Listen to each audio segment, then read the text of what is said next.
తిరుపతి తొక్కిసలాట ఘటనపై judicial commission విచారణ కొనసాగుతుంది. కలెక్టరేట్ లో జ్యుడిషియల్ కమిషన్ హెడ్ జస్టిస్ సత్యనారాయణకు ప్రత్యేక ఛాంబర్ కేటాయించారు. టీటీడీ ఉన్నతాధికారులు విచారణకు హాజరవుతున్నారు. టీటీడీ ఈవో శ్యామలారావు, అడిషనల్ ఈవోలు ఇవాళ విచారణకు హాజరయ్యారు. నిన్న ఘటనా స్థలాన్ని పరిశీలించిన జస్టిస్ సత్యనారాయణ బృందం వివరాలు నోట్ చేసుకుంది.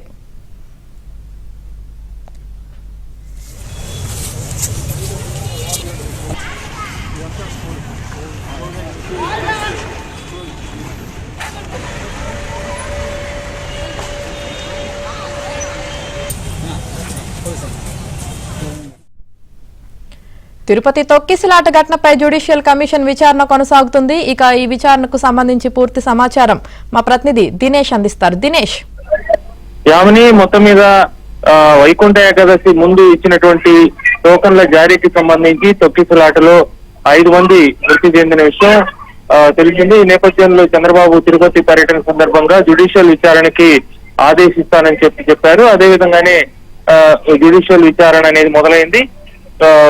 జస్టిస్ సత్యనారాయణమూర్తి నిన్నటి నుంచి తిరుపతిలో ఆయన పర్యటిస్తున్నారు. నిన్న సంఘటన స్థలం ఏదైతే తొక్కిసలాట జరిగిందో బైరాగపట్టిన పద్మావతి పార్క్ దగ్గరికి చేరుకుని అక్కడ క్షుణ్ణంగా ఎలా జరిగింది ఏమనే విషయాల్ని అక్కడ ఉండేటువంటి అధికారులు వీళ్ళతో కూడా తెలుసుకున్నారు.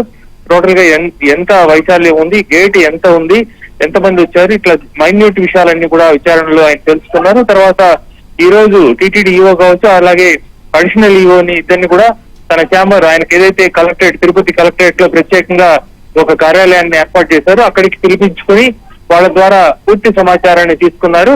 దాంతో పాటు ఇంకా ఎవరెవరైతే పోలీసుకు సంబంధించినటువంటి అధికారులు ఆ రోజు డ్యూటీస్ లో ఉన్నారో వాళ్ళు కావచ్చు, రెవెన్యూకి సంబంధించిన వాళ్ళు కావచ్చు, అలాగే ఆ సంఘటనకు సంబంధించినటువంటి బాధితులు కావచ్చు, అందరినీ కూడా ఆయన రాబోయే రోజుల్లో పిలిపించుకుని వాళ్ళ దగ్గర నుంచి కూడా పూర్తి స్థాయి సమాచారం తీసుకుని ఆ తర్వాత తన నివేదిక ఇవ్వబోతున్నారు. ఆయన రావడం, ఆయన ఈ యొక్క విచారణ ప్రారంభించడంతో ఇప్పటివరకు సీఎం అప్పటికప్పుడు స్పాట్ లో ఇద్దరి పైన చర్యలు తీసుకున్నారు.